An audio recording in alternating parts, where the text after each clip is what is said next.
एक बार फिर से परमेश्वर का धन्यवाद देते हैं सबत के दिन के लिए कि उसने एक बार फिर से मुझे अपने वचन दिए कि मैं आपके सामने परमेश्वर के वचन का प्रचार कर सकूं। धन्यवाद देता हूं प्रभु का कि वो मुझे हर सबत के दिन ऐसा मौका देता है।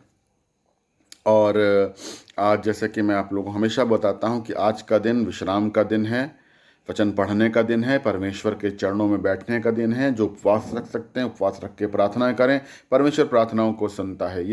ये कोई बहुत पुरानी बातें नहीं हैं। यीशु मसीह खुद उपवास रख करके प्रार्थनाएं किया करता था और हमने उसके जीवन के अंदर अद्भुत कार्य होते हुए देखा है कि वो किस प्रकार से लोगों को हर प्रकार की कमज़ोरी से छुड़ाता था।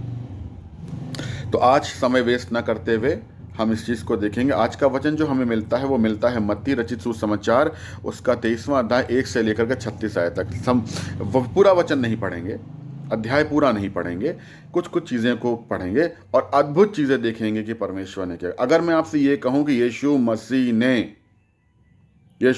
ने फरीसियों और शास्त्रियों के सिद्धांत को सही ठहराया है, तो आप कहेंगे कि ये तो गलत बात है, वो तो भर्त्सना कर रहा है। 23वें चैप्टर के अंदर पूरा पढ़ेंगे तो शास्त्रियों को वो बड़े कड़े शब्दों में डांट रहा है, लेकिन साथ ही साथ अब हम उसको दूसरे तरीके से पढ़ेंगे जहां पे परमेश्वर का वचन ये बताता है कि डांटने के साथ साथ यीशु मसीह ने शास्त्रियों के सिद्धांतों की पैरवी भी करी है, उसको सही ठहराया। कहां मिलता है हमें ये? 23वां अध्याय हम लोग पढ़ेंगे 1 से लेकर 2 आयतों तक कि तब यीशु ने भीड़ से, दुनिया से और अपने चेलों से, चुने हुओं से, दुनिया से और चेलों से क्या बोला? शास्त्री और फरीसी मूसा की गद्दी पर बैठे हैं। मूसा की गद्दी पर बैठे हैं। बहुत ध्यान से सुनिएगा, सारी कलीसिया के जितने भी लोग हैं सब उसको बड़े ध्यान से सुनिएगा। शास्त्री और फरीसी मूसा की गद्दी पर बैठे हैं, करप्ट हैं, लेकिन बैठे कहाँ हैं? मूसा की गद्दी पे बैठे हैं। इसलिए जो कुछ वो तुमसे कहें वो करना और मानना। जो कुछ वो तुमसे बिब्लिकली कहें उसे सुनना, करना और मानना। जो कुछ वो बाइबल से तुम्हें बताते हैं उसको सुनना, करना और मानना। यीशु मसीह ने कहा कि फरीसी और शास्त्री, इनके सिद्धांत, इनकी डॉक्ट्रिन बहुत अच्छी है। यीशु मसीह सर्टिफिकेट दे रहा है यहां पे, बहुत अच्छी है, लेकिन तुम बहुत अच्छी है और तुम इनकी चीजों को मानना और करना। क्योंकि 14वें वर्ष में यह बताता है प्रभु यीशु मसीह कि वो प्रार्थनाएं करते हैं। अच्छी चीज है प्रार्थना करना, हम सबको करना चाहिए।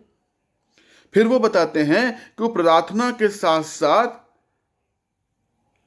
घर घर जाके, गांव गांव जाके, नगर नगर जाकर के प्रचार किया करते थे और लोगों को अपनी मंडली, अपनी कलीसिया में मिलाया करते थे।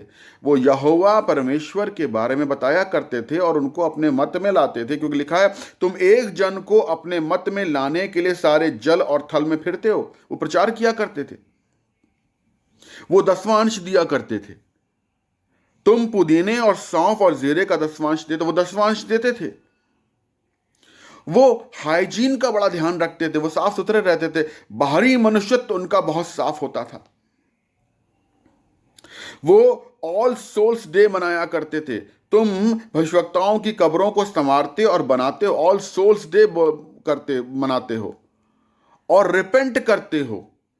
रिपेंट भी करते थे कि अगर हम होते तो हम इन भविष्यवक्ताओं को कभी नहीं मारते, कभी नहीं मारते। लेकिन यीशु मसीह इसके आगे बढ़ के हमें कुछ बताता है। ये अच्छी चीजें हैं जो फरीसीस किया करते थे। अगर वो करते रहते तो यीशु मसीह को कड़े शब्द बोलने की जरूरत नहीं पड़ती। और यीशु मसीह हम लोग से कह रहा है कि जो कुछ वो कहते हैं उसको सुनो और मानो। सर्टिफिकेट दे रहा है यीशु मसीह।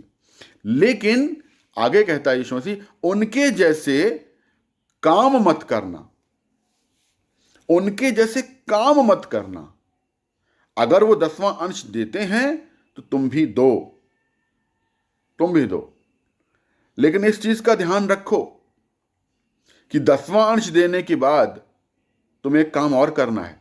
बाइबल बताती है 23rd वर्स में, क्या बताती है? परंतु व्यवस्था की गंभीर बातों को कभी मत भूलना। 10% देने का मतलब यह नहीं है कि तुम व्यवस्था की गंभीर बातों को भूल जाओ। न्याय छोड़ दो, दया छोड़ दो, और विश्वास करना परमेश्वर पर छोड़ दो। हम तो 10वां अंश देते हैं। यीशु मसीह क्या कहता है? वो प्रार्थनाएं किया करते थे। अच्छी बात है प्रार्थना करना, लेकिन उनकी प्रार्थना श्राप बन जाती थी, क्योंकि वो दूसरों को दिखाने के लिए लंबी लंबी प्रार्थनाएं किया करते थे। बाइबल बताती है इसलिए तुम्हें अधिक दंड मिलेगा। वो प्रचार किया करते थे, घूम घूम करके लोगों को अपने विश्वास में लाते थे, परमेश्वर के विश्वास में लेकर के आते थे। लेकिन एक बार जब वो आदमी विश्वासी बन जाता था और उसके जीवन को वो नरक बना देते थे। इतनी ज्यादा उसके ऊपर कानून लाद देते थे कि वो इंसान, उसका जीवन नरक बन जाता था। मैन मेड, मनुष्यों के द्वारा बनाए गए कानूनों को और विधियों को वो उस पर लाद देते थे। वो अपना बाहरी मनुष्यत्व तो साफ रखते थे, गंदी चीजों को नहीं देखेंगे, गंदी बातों को नहीं बोलेंगे, गंदी हरकतों में नहीं रहेंगे, वो सब करते थे। कपड़ा एकदम साफ, टेंच प्रेस किया हुआ बढ़िया से। लेकिन अंदर का जो मनुष्यत्व था, भीतरी मनुष्यत्व था, वो दूषित था। वो दूषित था उन लोगों का, क्योंकि बाइबल बताती है कि वो चूना फिरी हुई लिपि पोती कब्रें हैं, जो बाहर से सुंदर दिखाई देती है मगर अंदर से पूरी तरीके से सड़ांध है, उनके अंदर मलिनता भरी हुई है। क्योंकि बाहर लिखा हुआ है, इस रीति तुम ऊपर से मनुष्यों को धर्मी दिखाई देते हो, परंतु भीतर से कपट और अधर्म से भरे हुए हो। प्रभु यीशु मसीह बताता है कि वो ऑल सोल्स डे मनाया करते थे, भविष्यवक्ताओं के कब्रों पे जाया करते थे, माँ बाप के कब्रों पे जाया करते थे, फूल माला चढ़ाया करते थे, साफ सुथरी किया करते थे, और कहते थे कि अगर हम होते तो हम भविष्यवक्ताओं कभी नहीं मारते। यीशु मसीह उनको आईना दिखाता है कि यदि अब मैं अपने लोगों को तुम्हारे पास भेजता हूं तो तुम क्या करते हो। क्या कहता है यीशु मसीह 34 वर्ष के अंदर? इसलिए देखो, मैं तुम्हारे पास भविष्यवक्ताओं और बुद्धिमानों और शास्त्रियों को भेजता हूं, लेकिन तुम क्या करते हो? उनमें से कुछ को मार डालते हो, कुछ को क्रूस पे चढ़ा देते हो, कुछ को आराधनालयों में कोड़े पड़वाते हो, और कुछ एक को नगर नगर खदेड़ते फिरते हो। एक नगर से दूसरे नगर खदेड़ते हो उसको, अगर कोई तुम्हें आईना दिखा दे। आज हम लोगों को देखना है, हमारे चर्च में जब हम चर्च जाते हैं तो क्या हम फरीसी बन के जाते हैं? क्या हमारे अंदर एक फरीसी तो नहीं है? ऊपर से साफ सुथरे हैं, 10वां अंश देते हैं, टाइथ देते हैं, सब्सक्रिप्शंस देते हैं, प्रार्थनाएं करते हैं, प्रचार करते हैं, ढेर सारे लोगों को अपनी मंडली विश्वास में ले आते हैं, हम सब कुछ करते हैं, लेकिन हमारे अंदर क्या है? हमारे अंदर न तो दया है, न तो न्याय है, न तो विश्वास है। जो विश्वास में बढ़ रहा होता है, आगे चल रहा होता है, वो हमसे कैसे आगे निकल गया, हम उसके प्रति अपने मन में जलन भावना पैदा कर लेते हैं। क्या हमारे अंदर कोई एक फरीसी तो नहीं है?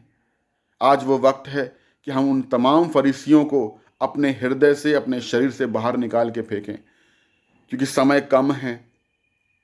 अंतिम पड़ाव, अंतिम क्षणों में हम लोग चल रहे हैं, और ये वक्त है कि हमें रिपेंट करने की ज़रूरत है। हम परमेश्वर से प्रार्थना करें, हमारे अंदर से फरीसियों को निकाल के बाहर फेंको, और परमेश्वर की आत्मा हमारे अंदर आए, ताकि हम परमेश्वर को समझ सकें, वचन को समझ सकें, देख सकें, और परमेश्वर के वचन पर चल सकें। सारा आदर, सारी महिमा परमेश्वर को मिले। इस वचन के पढ़े और सुने जाने पर परमेश्वर बहुतायत की आशीष दे। उम्मीद करता हूँ हम सब लोगों ने अपने आप को जांचा है और अपने अंदर से शास्त्रियों को और फरीसियों को निकाला है। वचन अच्छा है, डॉक्ट्रिन अच्छी है। यीशु मसीह ने कभी नहीं कहा कि तुम CNI की डॉक्ट्रिन को फॉलो करो, रोमन कैथलिक्स की डॉक्ट्रिन को फॉलो करो, पेंटिकॉस्टल की डॉक्ट्रिन को फॉलो करो। यीशु मसीह ने कहा फरीसी और शास्त्री जो कुछ तुमसे कहें करो, क्योंकि वो मूसा की गद्दी पे बैठे हैं। यीशु मसीह ने कहा जो कुछ बाइबल में लिखा उसको फॉलो करो, और मनुष्यों के बनाए हुए कानूनों को फॉलो मत करो।